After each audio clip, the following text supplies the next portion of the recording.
केशव माधव गोविंद बोल, केशव माधव गोविंद बोल। हरि बोल हरि बोल हरि हरि बोल, हरि बोल हरि बोल हरि हरि बोल। केशव माधव गोविंद बोल, केशव माधव गोविंद बोल। हरि बोल हरि बोल हरि हरि बोल, हरि बोल हरि बोल हरि हरि बोल। केशव माधव गोविंद बोल, केशव माधव गोविंद बोल। सभी पुण्य आत्मा ध्यान से सुने। मुझसे अक्सर लोग पूछते हैं, बोले शर्मा जी, मैंने कहा हाँ बोलो प्रभु, आप ये जो सब बातें बताते हो, हमने बहुत पुस्तकें खोजी, कहीं मिली नहीं लिखी हुई। मैंने कहा ये सब विवेक के जागृत होने के बाद भगवान की कृपा से आती है, ये ग्रंथों में नहीं मिलेंगी, ये आपके एक्सपीरियंस की कमाई है, ये त्याग की और भगवान को लगन की कमाई है। इन्हें पुस्तकों में मत खोजो। अगर सत्यनारायण भगवान की कथा पढ़ोगे, एक बार पढ़ोगे, ध्यान से सुनो, एक बार या लाख बार पढ़ोगे, वो एक ही कथा निकलेगी। एक बार जो पढ़ ली वही करोड़ों बार पढ़ो वही निकलेगी। लेकिन किसी सदावान लभते, किसी संत के मुख से सुनोगे, हर बार उसकी व्याख्या नई नई निकलेगी, नई नई निकलेगी। इसलिए हे पुण्य आत्माओं, अपने अंशी परमात्मा को पाने की भूख, यानी असली मनुष्य में जो पाने की कामना रहती है, वो वास्तव में रहती तो है परमात्मा को पाने की, लेकिन परमात्मा से विमुख और संसार के सन्मुख हम क्या हैं? परमात्मा से विमुख और संसार के सन्मुख हैं। हमारा मन संसार की ओर लगा रहता है, इसे कहते हैं विमुखता। रामचरितमानस में कहा, सन्मुख होए जीव मोहि जवई। अब बताओ, हम कभी भगवान के सन्मुख नहीं हुए? ना ना, कैसी बातें करते हो आप, झूठ बोलते हो। हम रोज मंदिर में जाके भगवान के सन्मुख होते हैं? ना ना। आत्मा से परमात्मा की ओर होना, वो सन्मुखता है। आत्मज्ञान, फिर परमात्मा के एहसास, अनुभूति। अब भगवान ने कहा, सन्मुख होए जीव मोहि जवहीं। ये जीव जैसे मेरे सन्मुख हो जाएगा, इसका जीवपना खत्म हो जाएगा, इसे आत्मज्ञान हो जाएगा। जन्म अनादि नाश में काटूं तभी, अनंत जन्मों के पाप एक पल में समाप्त कर दूं। और हम आज तक सन्मुख नहीं हुए। हाँ, मंदिरों में भगवान के सामने खूब खड़े रहे, लेकिन मन संसार में ही लगा रहा। इसीलिए शरणागति बहुत कठिन नहीं है, मगर सरल भी नहीं है। अन्यथा अर्जुन ने तो पहले अध्याय में कह दिया था कि मैं तो आपका अनन्य, आपके शरणागत, आपका प्रपन्न हूँ। शब्दों से कहने से शरणागति नहीं होती। तो कहने का तात्पर्य है, परमात्मा से विमुख और संसार के सन्मुख होने के कारण मनुष्य इस भूख को यानी भूख तो है परमात्मा को पाने की। आत्मा की भूख क्या है? परमात्मा को पाने की।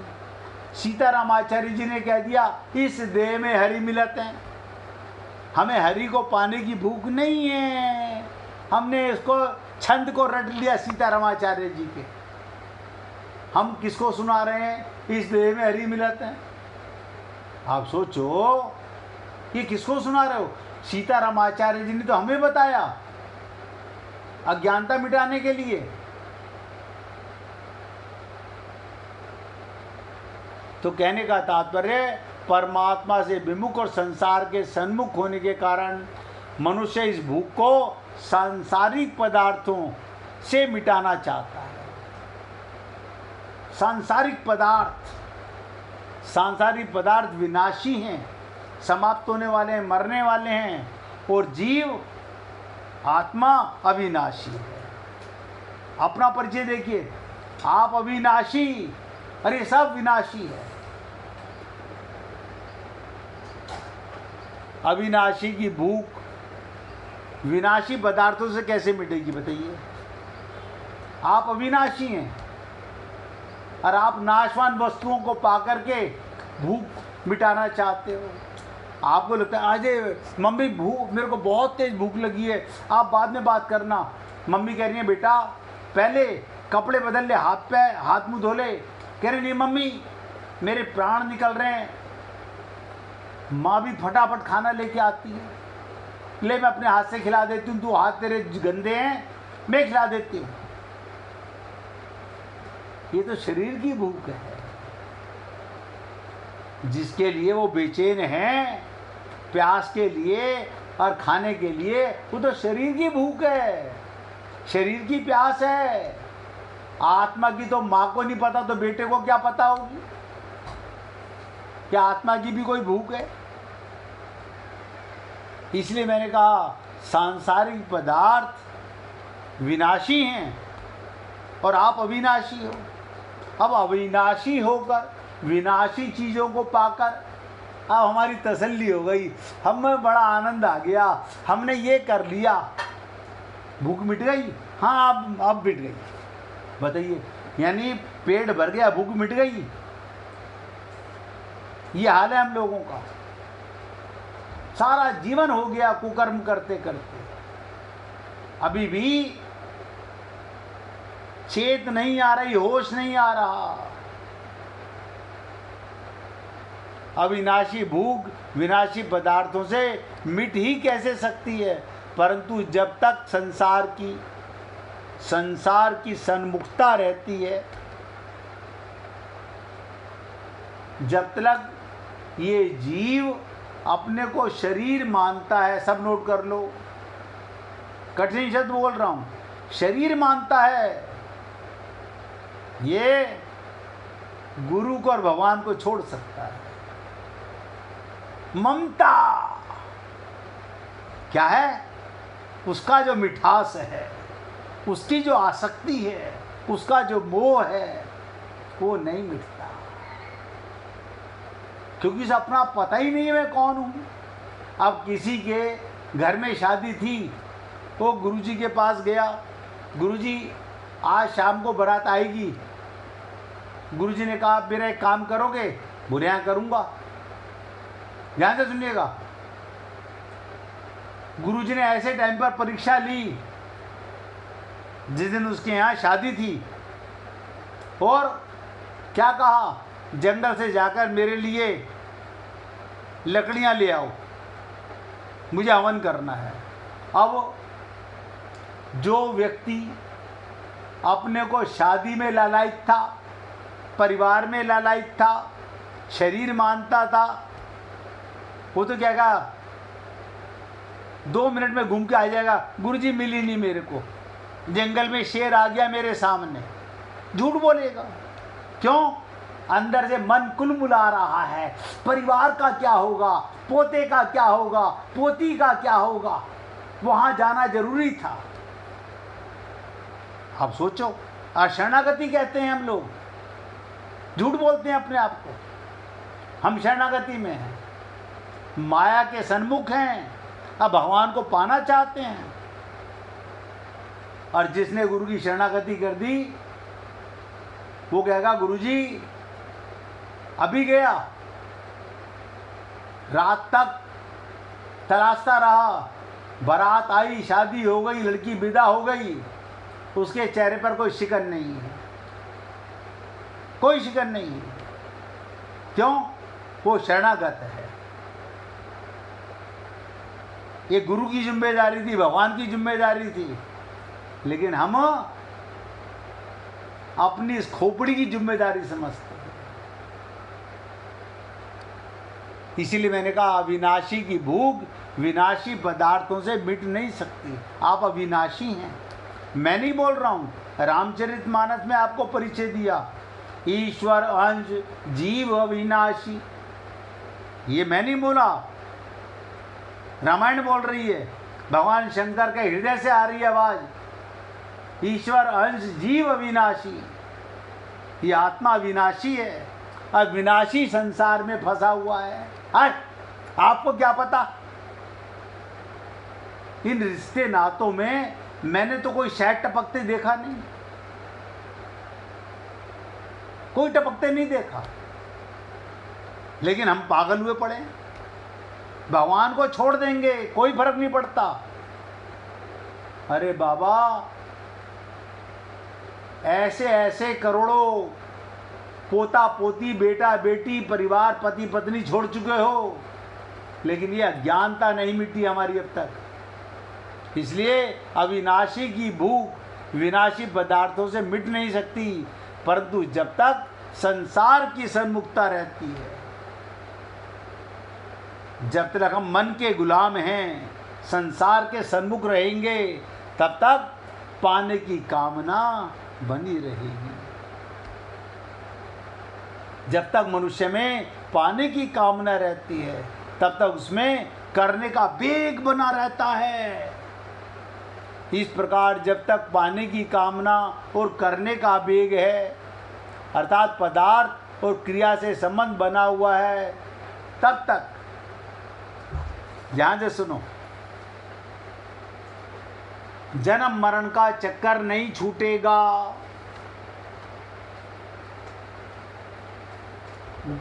कारण बता देता हूं। देवकी और वासुदेव जब भगवान श्री कृष्ण लीला करके चले गए अपने धाम, तो नारद जी से कह रहे हैं, नारद जी हमको भगवत प्राप्ति कैसे हो सकती है? आप बताइए। कह रहे हैं हमें भगवत प्राप्ति कैसे हो सकती है? नारद जी ने भी माथा पीट लिया कि जिसकी अवतार लेके भगवान आए, जिसका पुत्र बन के आए, वो भी उनके जाने के बाद फिर पूछे हमारा कल्याण कैसे होगा, हमें भगवत प्राप्ति कैसे होगी? और आप और हम लोग, ये मनुष्य शरीर देव दुर्लभ है, देवताओं को नहीं मिलता, देवताओं को नहीं मिलता, हमें मिला हुआ है। और संत महात्मा हर किसी को नहीं मिलते, बड़े भाग्य मानुष तन पावा। अब बिनु हरि कृपा मिले ही नहीं संता, भगवान की कृपा के बिना संत महात्मा नहीं मिलते। बाजारू टट्टू तो बहुत मिलेंगे आपको, कान फूकने वाले और ये तमाशबीन, गेरवे वस्त्र धारण करने वाले, सर मुंडाने वाले बहुत मिलेंगे, लेकिन तत्व ज्ञान कराने वाला संत महात्मा श्रोत्रिय ब्रह्मनिष्ठ बड़े उसकी कृपा के बिना नहीं मिलता, और हमारी शरणागति के बिना नहीं मिलता। आप सोच लीजिएगा, आप अपने परमात्मा के लिए और अपने गुरु के लिए क्या छोड़ सकते हो, बस डिसीजन आपके सामने आ जाएगा।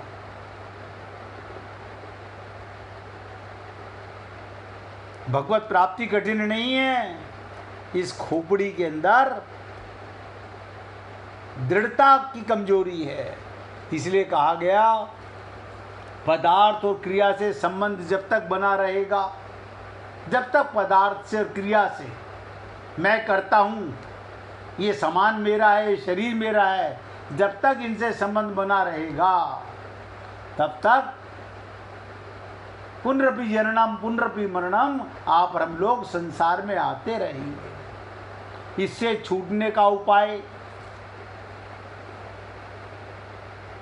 इससे छूटने का उपाय सुन लीजिए। कल आपके साथ इसी प्रसंग को द्वारा चर्चा करूंगा। कल आपके साथ इसी को प्रसंग करूंगा। अगर आपके मन में आप कहेंगे सुना दीजिए, डिसाइड करेंगे हम चाहें छूटना ना छूटना चाहें। अब कोई प्रॉपर्टी डीलर हमें मकान दिखा रहा है, हमें पसंद आएगा तो ले लेंगे, नहीं पसंद आएगा तो नहीं लेंगे। हमारा तोल भाव बन गया, सौदा हो गया, हमारे अनुसार लगा तो हम ले लेंगे। तो उपाय सुनोगे, अंदर नहीं जाएगा। देखो देखो कितनी बड़ी बात बता रहा हूँ। कल जो भक्त ये बता पाएगा कि छूटने का उपाय क्या है, मैं तो अभी बताऊंगा। कल जो भक्त बता पाएगा, कम से कम ये तो लगेगा कि उसने सुना और हृदय में धारण तो किया, उसके मन में कहीं ये चाहना तो है ना। इसके छूटने का उपाय कुछ भी पाने की कामना ना रखकर, ध्यान से सुनो, कुछ भी पाने की कामना ना रखकर केवल दूसरों के हित के लिए कर्म करना, इसी को लोक संग्रह यज्ञ अर्थात कर्म, लोक हितार्थ कर्म आदि नाम से कहा गया। क्या मतलब? केवल दूसरों के हित के लिए कर्म करने, संसार से संबंध छूट जाता है, छूट जाता है और असंगता आ जाती है। यहाँ तो खोपड़ी के अंदर सत्संग में बैठे बैठे संग याद आता रहता है, कुसंग याद आता रहता है, परिवार याद आता रहता है। इसलिए कहा गया अगर केवल भगवान के लिए कर्म किए जाएं, ध्यान से सुनो, केवल भगवान के लिए कर्म किए जाएं तो संसार से संबंध छूटकर असंगता तो आ ही जाती है। इसके साथ एक और विलक्षण बात वो ये होती है, भगवान का प्रेम प्राप्त हो जाता है, भगवत प्राप्ति हो जाती है। क्यों? इधर से गंदगी से छूटे,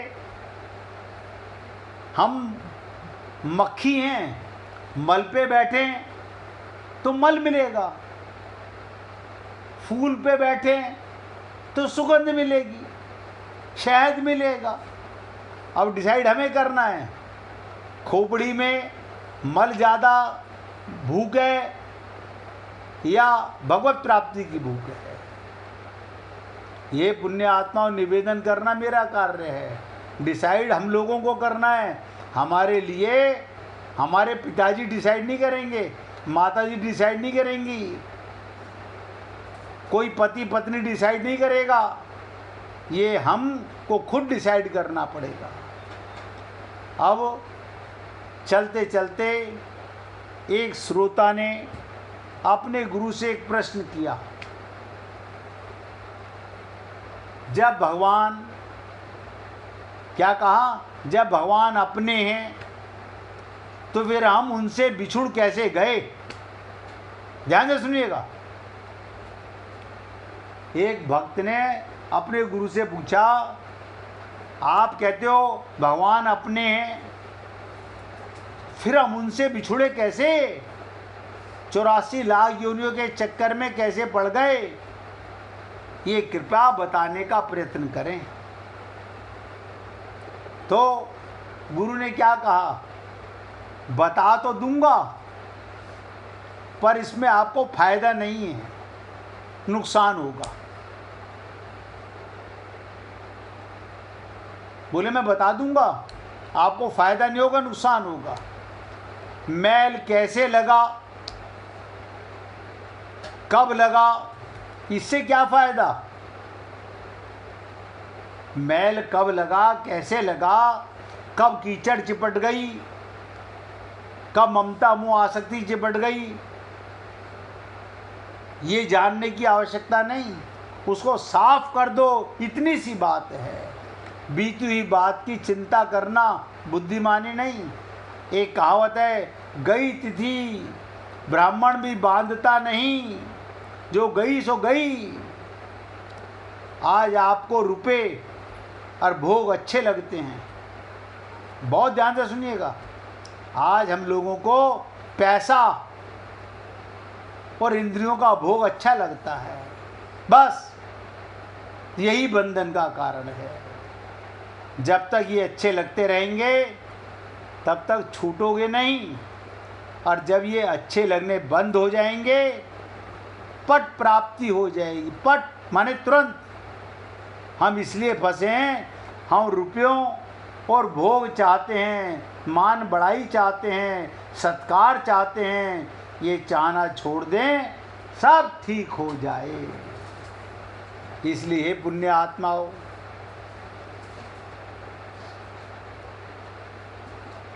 ध्यान से सुनिएगा। बहुत से लोगों को ये वहम पड़ गया है कि गुरु बनाने से कल्याण हो जाएगा, गुरु बनाने से कल्याण हो जाएगा। बता देता हूँ, बनावटी गुरु कल्याण नहीं करता।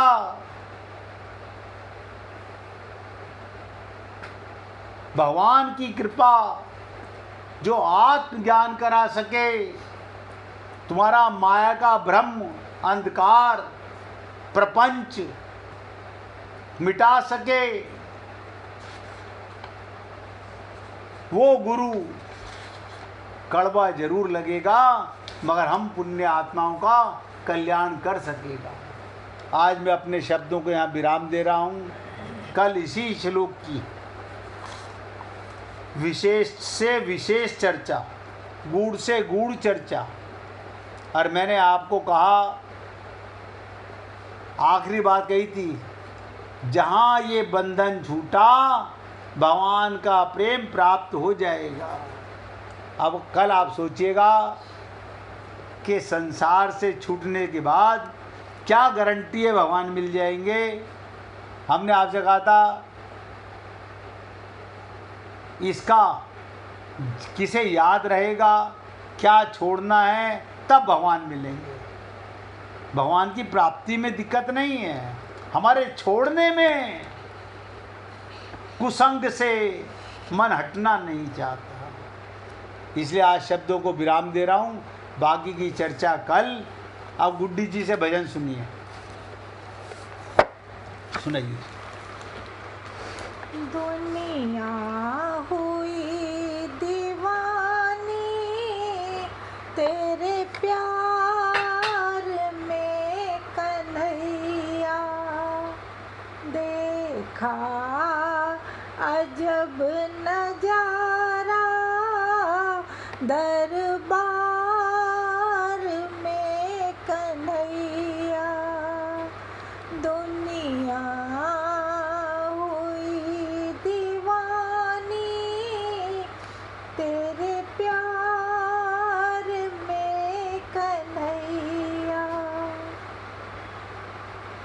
कभी डालते हो जादू, कभी मारते हो टोना, कभी डालते हो जादू, कभी मारते हो टोना। दुनिया चलाते ऐसे चाबी भरा खिलौना। दुनिया चलाते ऐसे चाबी भरा खिलौना, बांधा है तुमने सबको एक तार में कन्हैया,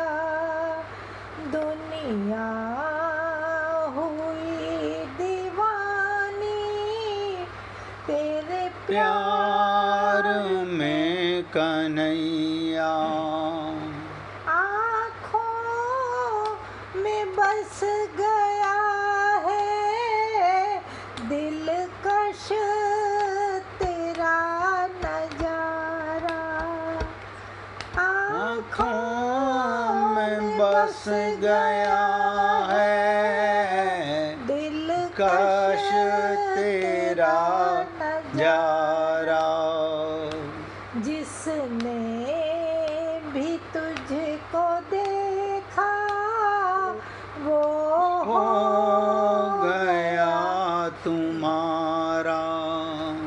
जिसने भी तुझको देखा वो हो गया तुम्हारा। ऐसी कशिश है तेरे दीदार की कन्हैया। ऐसी कशिश है तेरे दीदार में कन्हैया। दुनिया हुई दीवानी तेरे प्यार में कन्हैया। कब दिन निकल रहा है कब रात हो रही है। कब दिन निकल रहा है कब रात हो रही है। हर वक्त मस्तियों की बरसात हो रही है। हर वक्त मस्तियों की बरसात हो रही है। बहते ही जा रहे हैं तेरे प्यार में कन्हैया। बहते ही जा रहे हैं रसधार में कन्हैया। दुनिया हुई दीवानी तेरे प्यार में कन्हैया। जालिम तेरी अदाएं आँखें तेरी कटारी। जालिम तेरी अदाएं आँखें तेरी कटारी। मुस्कान कान तेरी कातिल कैसे बचे बिहारी। मुस्कान कान तेरी कातिल कैसे बचे बिहारी। मुझे दीद में बसा लो हर हाल में कन्हैया। नजरों में मुझे बसा लो हर हाल में कन्हैया।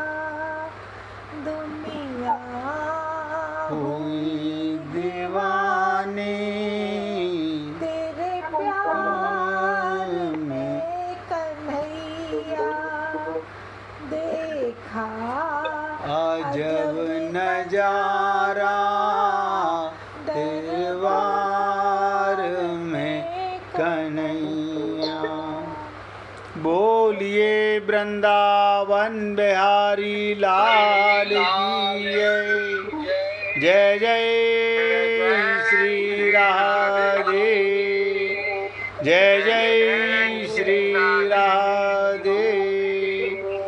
बोलिए लाल जी का मंगल हो, सभी भक्तों का मंगल हो।